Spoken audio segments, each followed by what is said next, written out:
Well, now for the stories in detail, starting with our top story there on the Chinese economy that's growing more slowly than expected. In the second quarter of this year, the gross domestic product or the GDP in China grew 6.3% compared to the same period last year. A weakening demand at home and abroad has dampened the country's growth.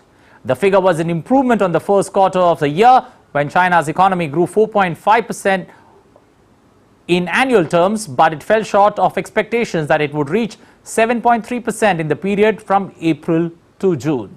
China's recovery and economy have both not recovered as quickly as predicted after stringent COVID-19 lockdowns across the country lasted until last year.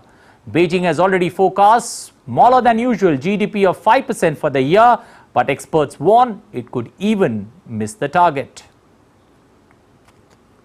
Well, to take us through, we're joined by Andrew Wood, joining us from Hong Kong with a deeper look at that story. Andrew, good afternoon. Does this particular numbers, put speed breakers on the China bounce back story, and how does India look at it?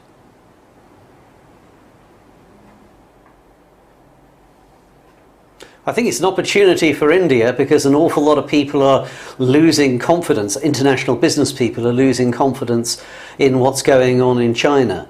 Now, as you say, the economy was expected, well, it did actually roar back in China at the beginning of the year because of the end of the very, very strict COVID restrictions in December. But that recovery has spluttered. Investment in particular is a problem now. Foreign investment is a problem for China. Foreign investment in China surged over the past couple of decades.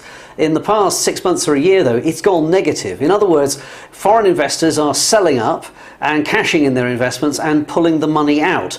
And so this is an opportunity probably for India to go in there and say, well, if you don't like China, if you don't like the way things are going there, look at India. We're very open to, especially to industrial companies at the moment who want to make things.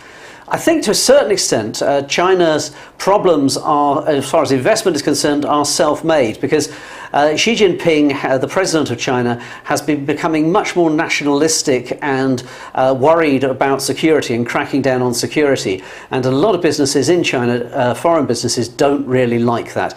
The improvement, or rather the new espionage law that was brought in a couple of weeks ago, that's so strict that companies worry that if they're just doing ordinary activities like market research, their worry is they could be considered spies by the Chinese authorities. Andrew, how has the stock market reacted to these numbers,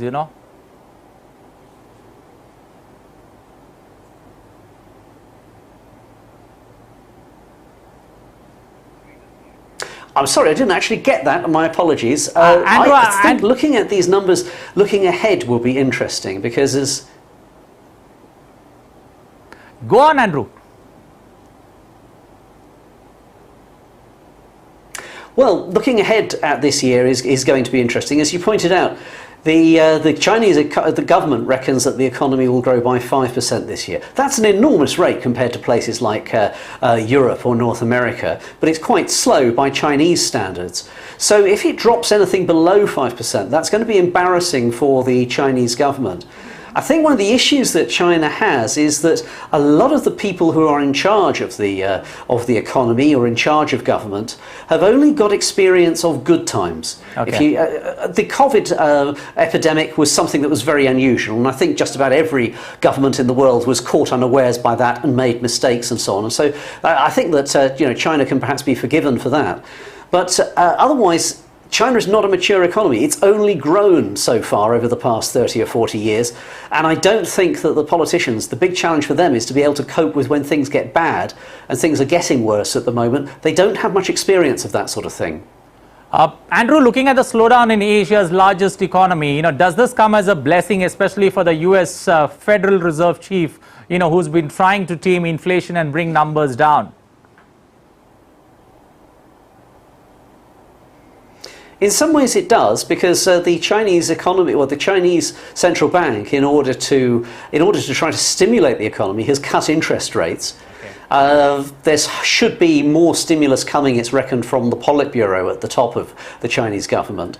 But the Chinese central bank has cut interest rates. That's meant the yuan, the renminbi yuan, has fallen in value. So that means that Chinese exports to the United States are cheaper as far as Americans are concerned, and that's going to be good for inflation. It will, obviously, if prices of input, if Chinese goods are cheaper, that's going to have a downward effect on inflation.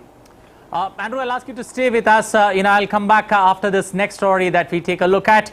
The cooperation, especially between China and the US, is on top of the agenda today for US climate envoy John Kerry meeting his counterpart in Beijing.